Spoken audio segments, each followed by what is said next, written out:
Hey y'all, it's Amanda. Welcome back to the channel, and today I have a video recommending books for my Southern Comfort Reading Challenge for the month of February.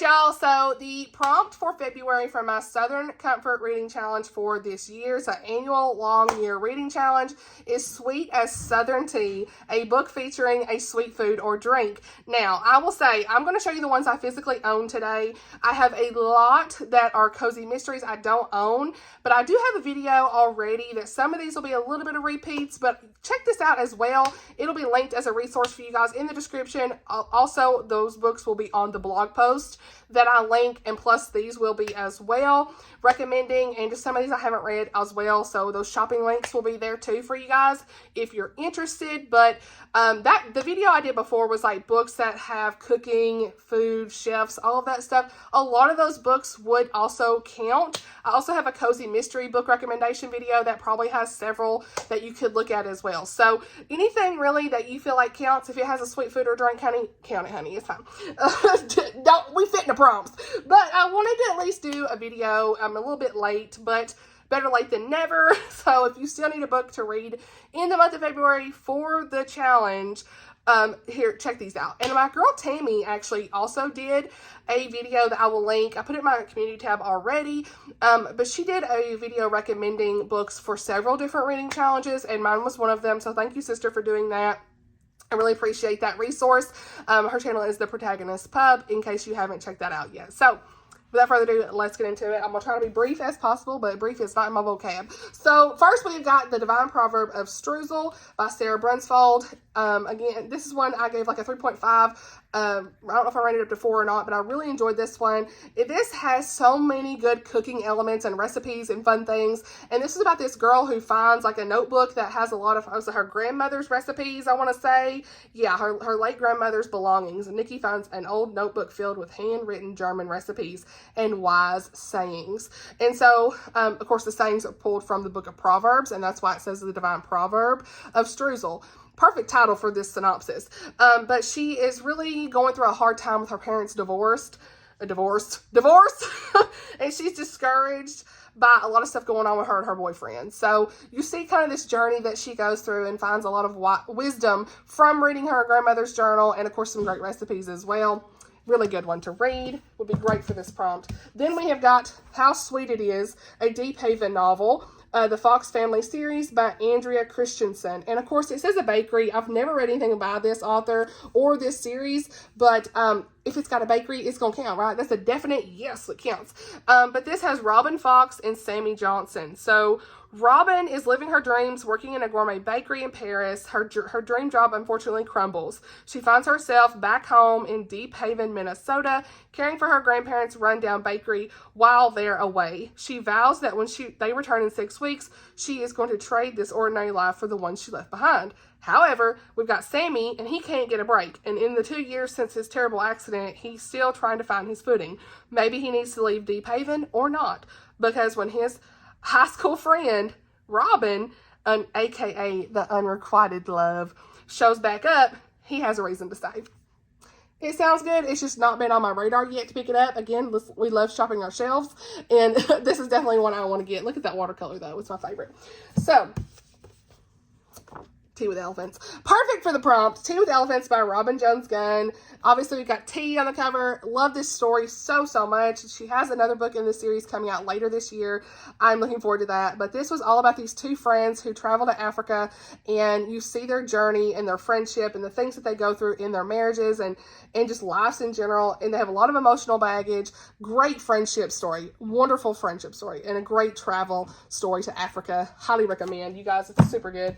Then we've got Brunch at Bittersweet Cafe by Carla Laureano. And it's funny because I picked this book up and it had something sticky on it. And I was like, well, here we are for the prompt. Because you can see on the back, I was like, oh no, jelly or something got on this. Probably from my kid. But we're here. I wiped it off and we're back. We're back in business. I've not read this series, you know, but it is one that it's on my radar. I don't even know if this is like number 2, 3, 1, who knows? But this has a baker and pastry chef named Melody, and so she's always believed in finding the positive in every situation. But 7 years after she moved to Denver, she can't deny that she's stuck in a rut. One relationship after another has ended in disaster, and her classical French training is being wasted on her night job in a mediocre chain bakery. Then the charming and handsome private pilot named Justin lands on her doorstep of her workplace in a snowstorm, and she finally feels like this is a sign that her luck is finally turning around. So we'll see if this is one I ever get to. It's not really high on the priority list. Let me know if it needs to be. Then we've got Britta and the Beach Boy by Brittany Larson. And this is one of my favorite rom-coms of 2024. I get like a 4-star. But it was an introduction to this author for me. It's book 1 in her new series, Love in LA. It was super cute. But the reason I put this on this list is because it's a coffee shop, okay? We have a surfer and a coffee shop. I think he's Australian. Is he? I think so. Is he Australian? Yes, hot Australian surfers is on the back. So we're going with that. But this is a kisses only, clean clothes or romance. Marriage of convenience rom-com. And it was super cute. I love the coffee elements in this. I love the marriage of convenience. And the characters was, of course, Britta and Liam Dexter. So they call him Dexter. And he's like the top surfer in the world. And he needs American citizenship to achieve his goal of surfing in the Olympics. And the rest is history from there, okay? She needs money, I think, too, for something that's going on for her coffee shop. So they kind of strike up a deal and fall in love. We love to see it. Then we have got 5 Days in Skye by Carla Laureano. This is also, I believe, in the chef recommendation video. But this was super cute. I gave like a 3.5, but it is a little insta love because she's there for 5 days, falls in love, right? But it's like a Scotland type. Well, the guy's name is James McDonald. He's a Scotsman. And her name is Andrea. And so she's a hospitality consultant. And she has to, on her new assignment, snag a high-profile client, which is him. And he is very passionate about cooking and stuff. So yeah, this would count.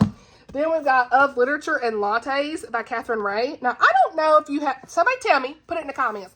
Do you have to read the Printed Letter Bookshop before you read Of Literature and Lattes? Because I think these go together, because it says, return to the cozy and delightful town of Winsome, where 2 people discover the grace of letting go and the joy found in unexpected change.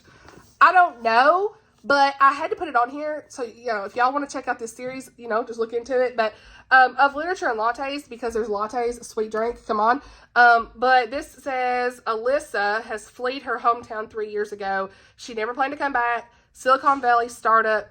I don't know what that was. Oh, anyway. Then the Silicon Valley startup she worked for collapsed and turned her world upside down. She's broke, under FBI investigation, and without a place to go. She's exhausted every option. She comes home to Winsome, Illinois, to regroup and move on. Why did I sound like a robot? To regroup and move on as quickly as possible. Yet, as friends and family welcome her back, she begins to see a place for herself in this small community. Jeremy moved from Seattle to Winsome to be near his daughter and to open a coffee shop that he's been dreaming of for years. Problem is, the business is bleeding money, and he's not quite sure why. He meets Alyssa, and he senses an immediate connection, but what he needs most is someone to help him save his business. So this sounds really good. It doesn't sound to me like you have to read the Printed Letter Bookshop, I think. But somebody let me know. I just had to put it on here, and I haven't had time to research it, so there we are. Then we have got Death by Food Truck by 4 authors. We've got Joy Copeland, Cynthia Hickey, Linda Baton Johnson, and Teresa Ives Lilly. And, y'all, this just looks super cute. I've heard that they're pretty good. You know, I just haven't got there yet. There is an audiobook for this as well. But, look, I mean, come on. The van on the front with the donuts and stuff, it's giving everything it needs to give for this prompt. But food trucks, right? I said van. That's a food truck. Moving on. Oh my gosh. Okay, anyway. This is set in Birch Tree, Maine, and they have a rash of deaths. They got a lot of deaths, all mysteriously linked to food trucks. And so we've got a bunch of stories here tied to that. So had to add that one to the list. If you're looking for something kind of cozy mystery style, check it out.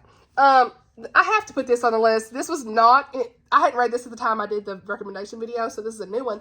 The Queen's Cook, Queen Esther's Court series. Book 1 in that series by Tessa Afshar. I gave this 5 stars.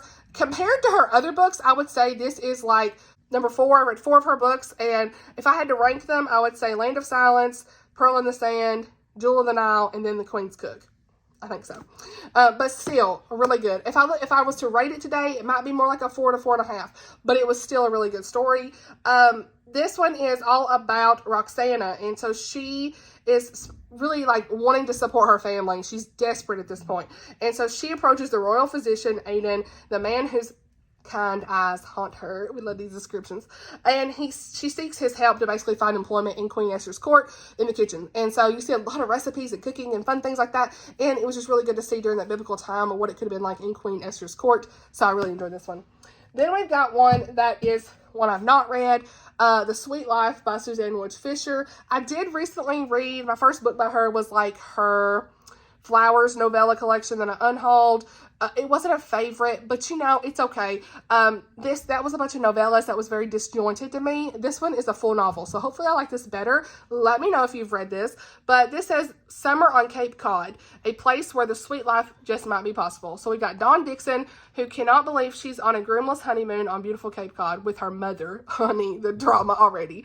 It's giving tea. You know what? That's something else. If y'all want to say that you read a book that had a bunch of tea in it, let's just call it for the prompt. That's fine.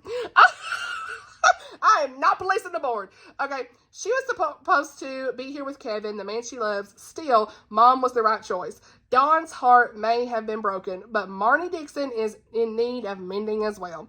Mom, being Mom, creates a mess when on a whim she buys a rundown ice cream shop in the town's tightly regulated historic district and plans to fix it up. She's never remodeled anything, and she's never even made ice cream. So what?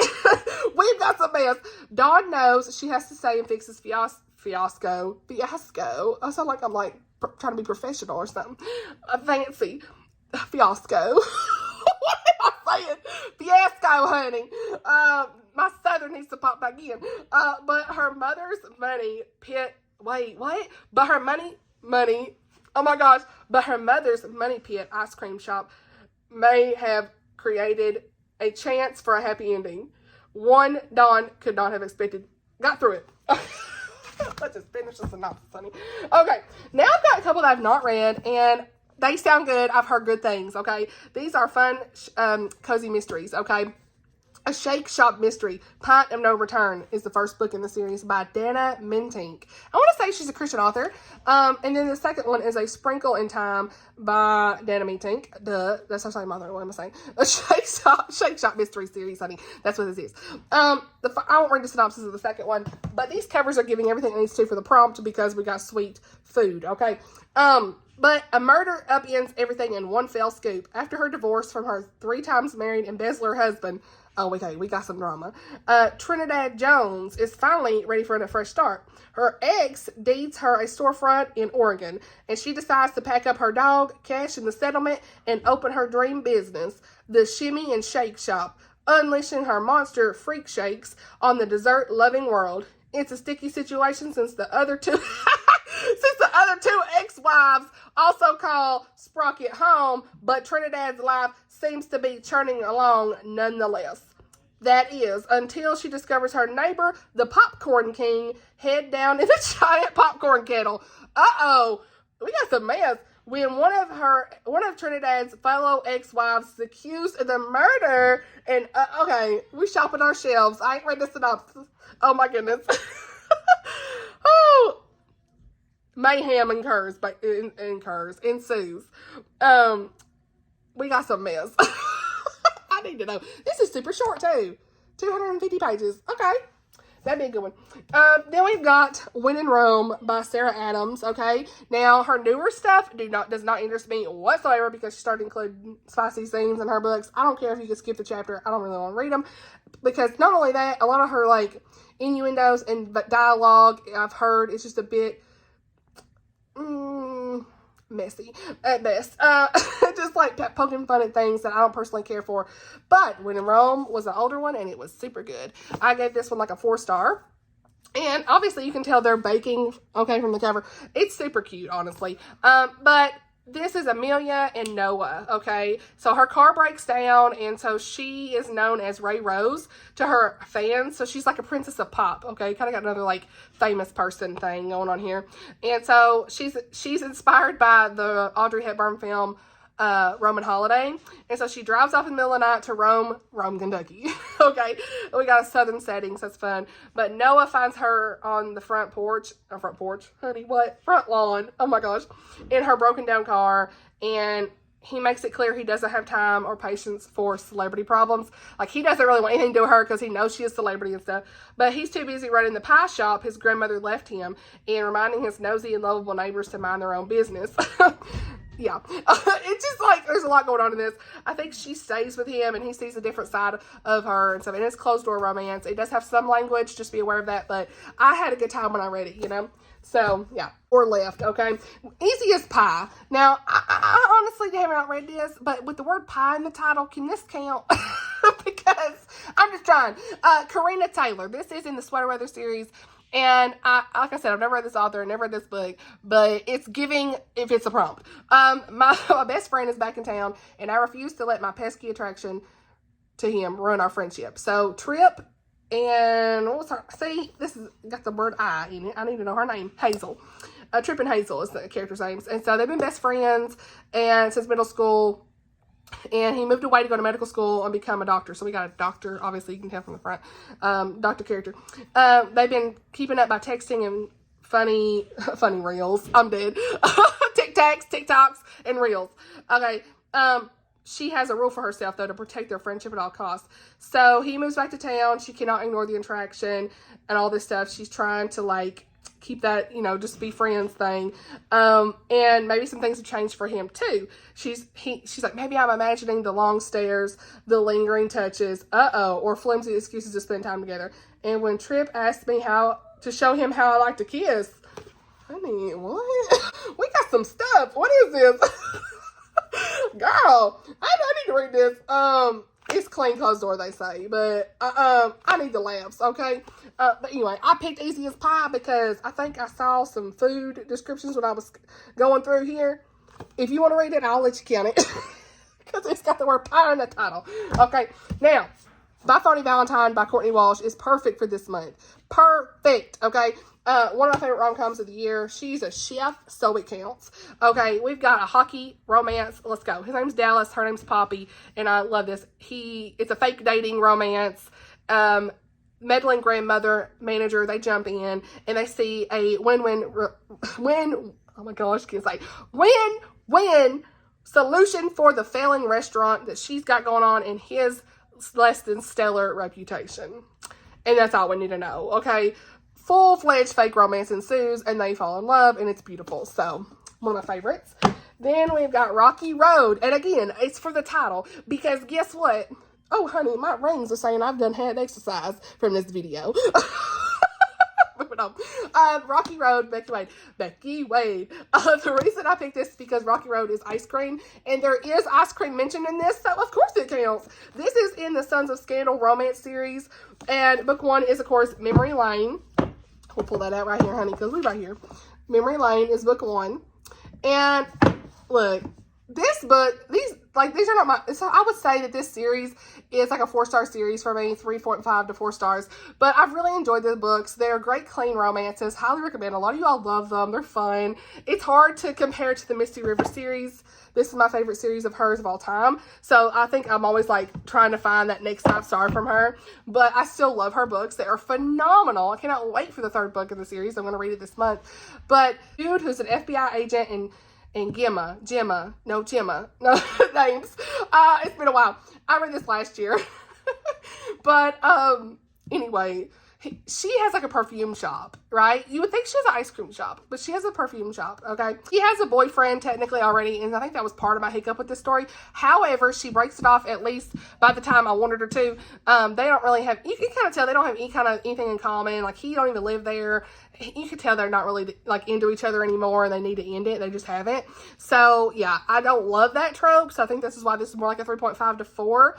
But still, once that was done, I was okay. We moved on. I like the way that Becky at least handled it. Yeah, I do recommend this one still, and it would count for the prompt. Then we have got, it's Boba time What? It's Boba Time for Pearly by Nicole Chin. This was super cute. It was one of my honorable mentions of 2024 for favorites.